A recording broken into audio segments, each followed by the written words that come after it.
Ini adalah CDI Cozy siap mapping. Jadi kawan-kawan yang order akan dapat full set lah macam ni. Dapat CD untuk install aplikasi, dapat stiker sementara stok masih ada, facility bagi, dapat CDI, PNP jenis motor kawan-kawan, dapat USB untuk mapping,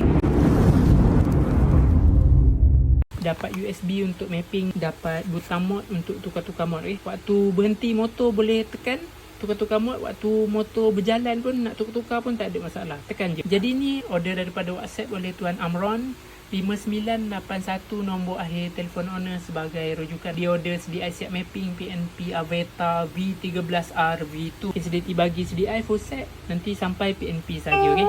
Jadi jom kita tengok mapping owner. Kita masukkan USB sampai dia bunyi. Okay, dia dah bunyi, masuk aplikasi, connect kan, reading data.